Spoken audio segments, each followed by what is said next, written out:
Stories of Great Christians.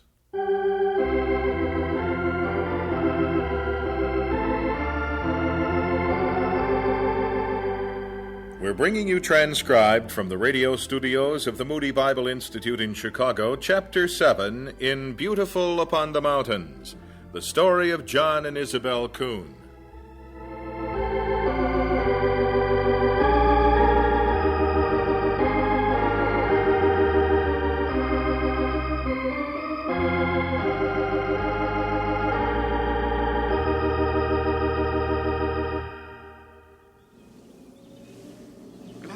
Mama, I accompany you from Oak Flat Village down Mountain Trail to Burma Road.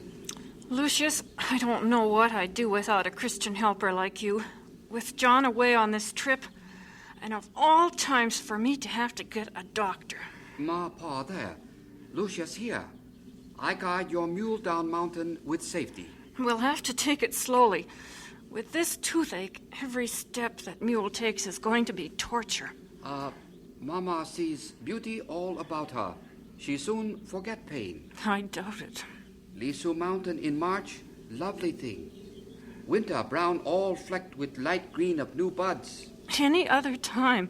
Pale pink of wild peach tree line every path. And air drenched with delicate perfume of white rhododendron.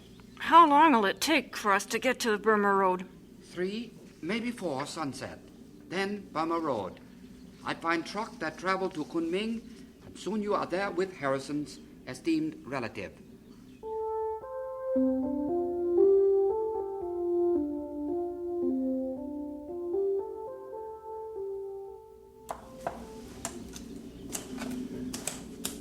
Mama, look out ahead there. Destination come up to meet us. Lucius, that's the Baoshan Gate. I'd know that gate anywhere, any time of day or night. I really didn't think we'd ever make it. First step of journey almost through. And I can't get off this old mule soon enough. Ugh, every step has been like a jabbing needle in my cheek. Shh. Did you hear, Mama? Did I hear what? Cuckoo bird. So lovely. Mama, the air is full. Plant corn, he says. Spring in China lovely. At Baoshan Gate, cuckoo sing greetings.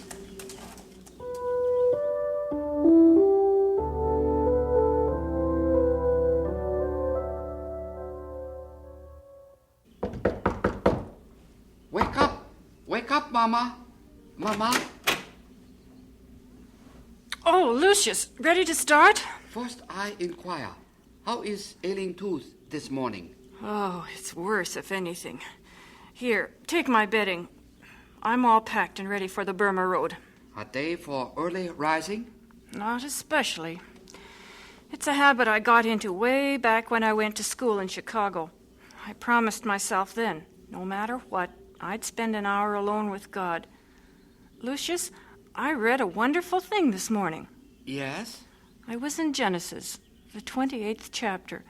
It seemed as if God was talking right to me. The verse. Wait a minute. I'll find it. Here. It said, "And behold, I am with thee, and will keep thee in all places whither thou goest, and bring thee again to the Lord." Praise God. He said, "I will keep thee." I hear words. I will bring thee again. Praise God. Word means Mama come again to Lisuland. Naturally I'm coming back, Lucius. I'll be gone less than a month, counting time in Kunming at the doctor's. The part that I mean was, I will keep thee, no matter what the doctor does. Yes, Mama. I will bring thee again. Someday, Mama will again come to Lisuland. Royal Air Force gentlemen arrive in a steam truck. They speed Mama all way down to Burma Road, straight as bamboo to Kunming.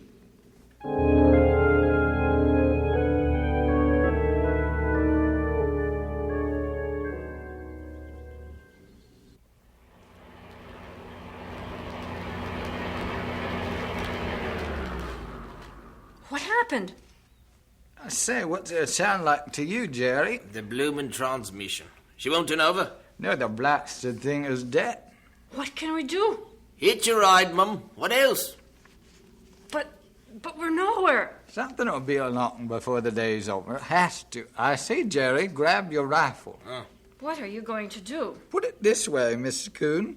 We know something will jolly well come along, but we don't know what or who. And we aren't taking any chances that they don't stop.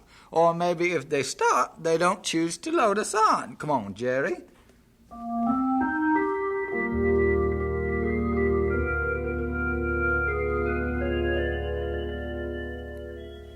Eventually, after a very long day, another truck did appear through the dust on the Burma Road.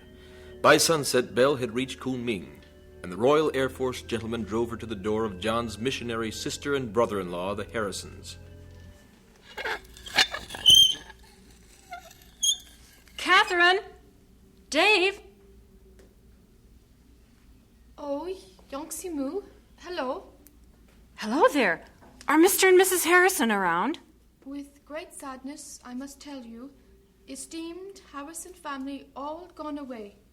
But didn't the word get through that I was coming? Didn't they expect me? Ah, you are most expected, Yongsi-mu. You carry the toothache from the tribe lands, no? I thought they'd be here. Sylvia's preaching mission called them away. They say to me, Eva, you are in charge. You make Yongsi-mu very comfortable. You guide her to a tooth doctor. Well, you're quite young to be so helpful. I am 21, Yongsi-mu. Well, I never would have thought. And I am Christian. I help. Come into Harrison house. Tea. Talk. Tomorrow, tooth doctor.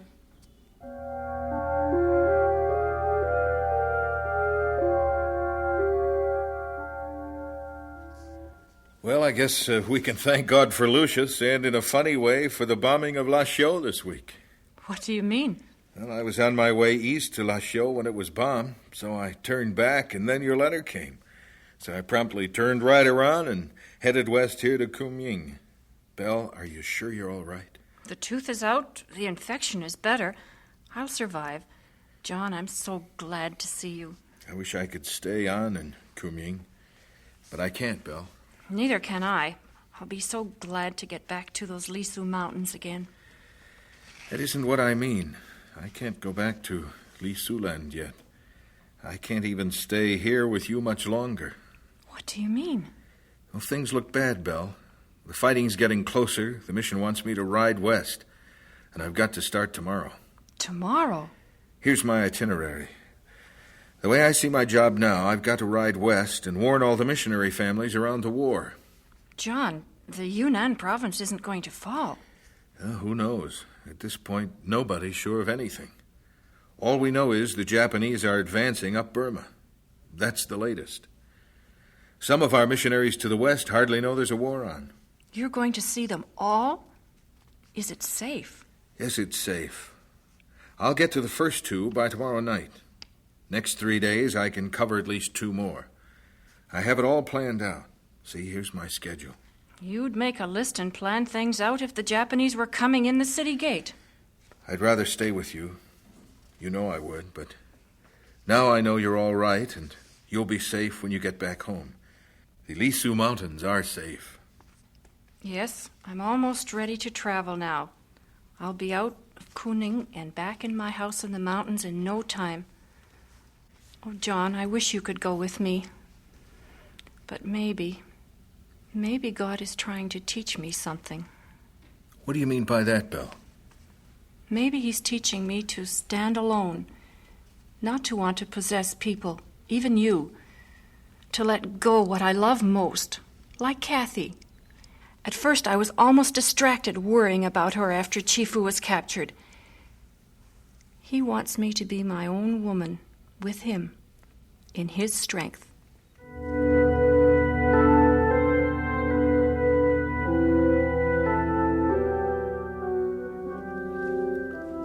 John reluctantly went west on his special mission. The tooth gradually healed, and Belle was almost ready to retrace her steps back to her beloved Lisu tribe when the British consul requested her to come to his office.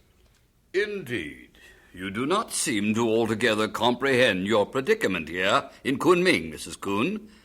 Yunnan province may fall any day. You should consider yourself highly fortunate to be a British citizen in this instance. Only that fact enables my consular office to evacuate you to India. You don't seem to comprehend my position either, Mr. Andover. You're asking me to go to India, and I don't want to go to India. My home is in Lisu land. War often forces us to do things we'd prefer not, don't you know? Tomorrow I can get you on a Royal Air Force truck traveling north to Chengdu. From there, you can probably arrange passage to India. No. You missionaries are incredibly stubborn. I put it up to you this way, Mrs. Kuhn.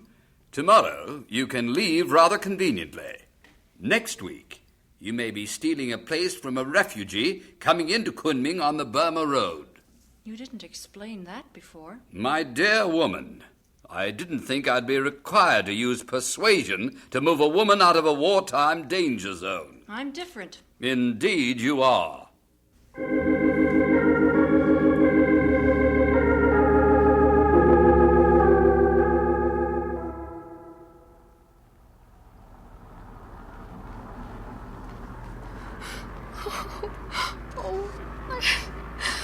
Eve, please. I hate to leave you here in Kuning. You've been so good. The best helper I've had since Homey.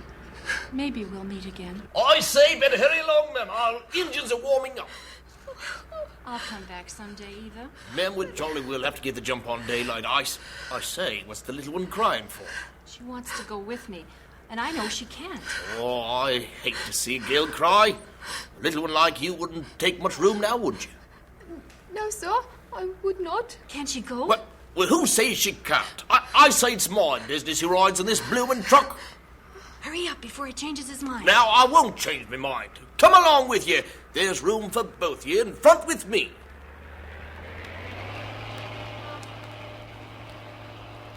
And behold, I am with thee, and will keep thee in all places whither thou goest, and bring thee again into this land. All places. Bring thee again to Lisu land. I am going in the opposite direction now, but I claim that verse, Lord. Bring thee again.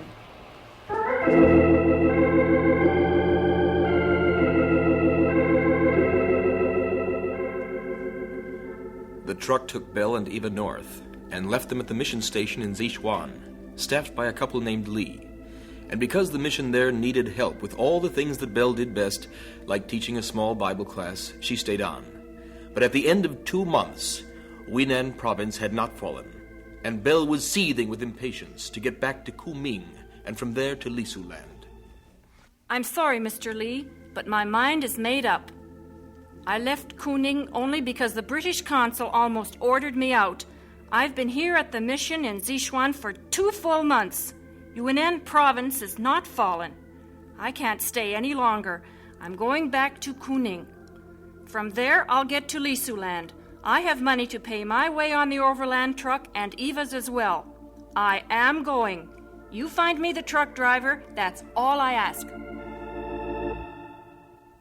And behold, I am with thee, and will keep thee in all places whither thou goest, and bring thee again into this land.